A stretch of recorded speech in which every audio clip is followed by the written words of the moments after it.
So this is a tour of the sump. The main filtration is the Kato, which is illuminated by a 65 watt moon LED LED, which is like a really cheap LED I bought second hand, but it provides a lot of power, so the Kato grows very fast. And then a skimmer, which to be honest I'm not really using for that much for nutrient export.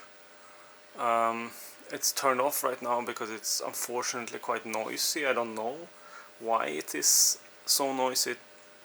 They're supposed to be quiet, the max spec jump skimmers, but for whatever reason I think it makes a lot of noise even after I clean it.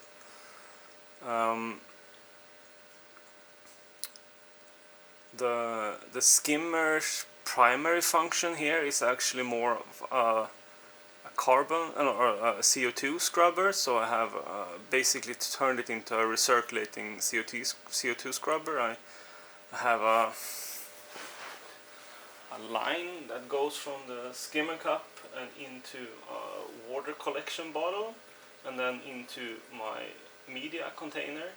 And this media is like what could it be, like one and a half liters of CO2 media, and this hasn't been changed for several months, so it's quite efficient, and this raises my pH by 0.2 to 0.3. So right now I am between 8.2 and 8.5, 8.6. And then I also have it connected to an ozone unit, and I run at night. Unfortunately, it's sort of connected to the recirculating CO2 scrubber, which means that the air is very moist. I tried to run it with a dehumidifier, but the media just gets used up immediately, and you have to change it all the time, so it's just not workable. But I find it works anyway. I mean, it's not ideal, but it works.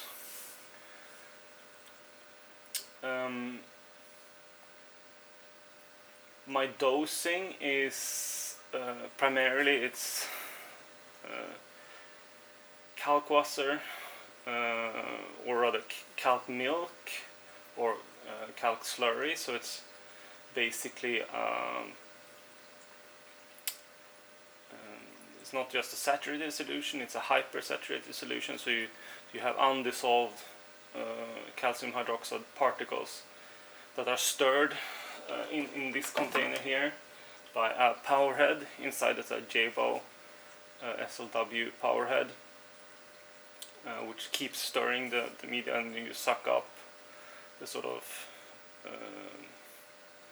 the particles and the saturated solution and try to dump. The reason the Versa is here is that I try to keep the connections as small as short as possible, because I've had problems initially when I had a longer dosing line with participate building up, or particles building up inside of the dosing line and sort of restricting the flow.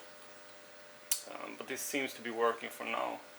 And the reason I do that is that if I only use saturated kalkwasser, there's just not enough evaporation, and I would like to avoid having to dose alkalinity and calcium in addition to kalkwasser. So we'll see if this works. I haven't been using kalk milk more than a few weeks, but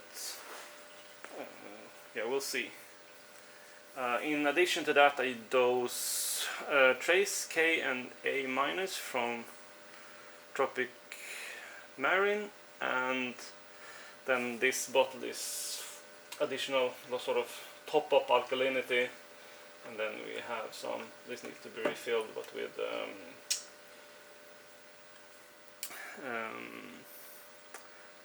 amino acids.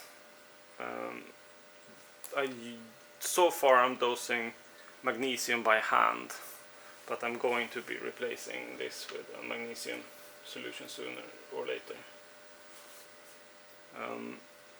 I also have a sort of apex to keep track of the, particularly for the kalkwasser, to monitor pH. I think that's important to at least monitor pH. It would be good to monitor alkalinity as well, but I really don't have the space or the money for that. And then also I think it's good to have a probe for ORP if you're using ozone as well, so that you can automatically shut off power to the ozone unit if it were to read too high. And then finally we have a leak sensor going under the tank that can shut off, for example, the calc dosing or the ATO if the sump was to overflow, for example. So that's basically the overview of the sump.